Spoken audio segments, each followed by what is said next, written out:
Muy bien, en esta ocasión continuaremos con el tema de desarrollo filogenético y ontogenético, concretamente con la parte de ontogenia. Y bien, dijimos que el primer paso en el desarrollo de un ser humano es la fecundación, que es la unión de dos gametos, que sería la parte de las células sexuales, que también se le conoce como concepción, y a partir de este momento el producto es denominado cigoto.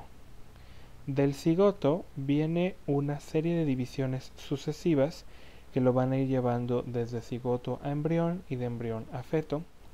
Bien, podemos distinguir tres etapas en el desarrollo en las dos primeras semanas, en donde el primer momento es este, donde se denomina cigoto. Posteriormente podemos apreciar que el arreglo o la división de células al interior es como el de una especie de mora, y también, bueno, esto se le denomina mórula.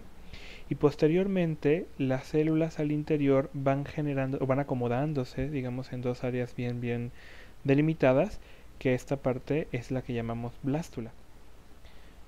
Bien, lo que es la blástula o blastocisto, que está lista hacia la segunda semana, tiene dos áreas claramente diferenciadas.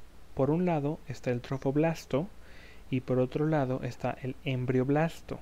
Aquí tenemos el embrioblasto en verde y el trofoblasto indicado en un color más tipo tinto, que el trofoblasto va a formar justamente lo que sería la placenta y el embrioblasto el embrión.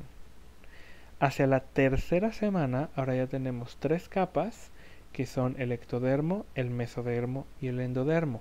Del ectodermo se va a formar el sistema nervioso. El proceso de neurulación es el proceso en el cual el ectodermo comienza su desarrollo formando primero una placa neural. Posteriormente en esta se forma una línea o pliegue que llamamos justamente pliegue neural o surco neural. Este se va invaginando y da lugar finalmente, cuando se cierra, a un tubo neural. Aquí tenemos el proceso de neurulación a los 19 días. Como se nota, por ejemplo, aquí está la placa neural, aquí está el surco o pliegue neural, y justamente en esta invaginación después se cierra hacia los 20 días y tenemos un tubo neural, y hacia el final del primer mes, entre los 22, 23 días, se forman los neuroporos. El pliegue neural va a formar el neuroporo anterior y en la parte de la línea primitiva se forma el neuroporo posterior. En el neuroporo anterior, como decíamos ya, hacia el final del primer mes, ya hacia el día 28 más o menos, se cierran los neuroporos, y en el caso del neuroporo anterior se van a formar las tres vesículas primarias, que posteriormente se van a subdividir algunas de ellas y van a dar las 5 vesículas secundarias, y con ellas tendremos la anatomía completa del sistema nervioso central. Aquí están las tres vesículas primarias, que serían el prosencéfalo, el mesencéfalo y el rombencéfalo.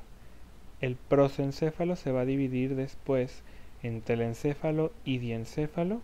El mesencéfalo quedamos que no cambia, y el rombencéfalo se va a dividir en metencéfalo y mielencéfalo. Dijimos que una posible clave mnemotécnica para recordarlo es las tres primarias, es promesero, o sea, promesero, de prosencéfalo, mesencéfalo y rombencéfalo. Y la otra, si a alguien le interesa, podría ser tedimememiel, es decir, telencéfalo, diencéfalo, mesencéfalo, metencéfalo y mielencéfalo. Esta sería la anatomía del adulto, las estructuras, digamos, actuales, por así decirlo, para ustedes y para mí, que procedieron, por ejemplo, la corteza cerebral y los ganglios basales proceden del telencéfalo, que a su vez procede del prosencéfalo. En este examen, como no es tema de anatomía, no voy a preguntar estas estructuras, esto es solamente ilustrativo. Lo que me interesa es que se acuerden de las tres vesículas primarias y las 5 secundarias, los nombres de cada una de ellas. Para que este proceso de desarrollo en la vida intrauterina se dé, es necesario que se pase por 4 fases que son, digamos, secuenciales. La primera es la de proliferación, posteriormente migración, después diferenciación y finalmente, en algunos casos, apoptosis. En la proliferación, como su nombre indica, es la producción de células nerviosas, estas en la superficie interna del tubo neural, y a estas células en un primer momento se les denomina neuroblastos. Los neuroblastos tienen, una vez producidos, que alcanzar una posición final en la parte de la corteza cerebral que les corresponde, y para ello utilizan a la glía radial, que dijimos que esta glía nada más se encuentra en la etapa embrionaria, es esta que vemos aquí en color morado, y a este proceso de trepar por la glía radial o reptar por la glía radial nosotros lo llamamos migración, es la segunda fase. Aquí podemos ver justamente con técnica de inmunohistoquímica cómo se ve en verde el proceso de los neuroblastos migrando. Una vez que alcanzan su posición, una serie de factores químicos, genéticos, van a generar un proceso de diferenciación, van a cambiar o van a transformarse de neuroblastos a la célula que van a ser, digamos, con la apariencia que van a tener a lo largo de su vida. Podríamos decir que el proceso de diferenciación celular es el proceso por el cual los neuroblastos adquieren su morfología definitiva.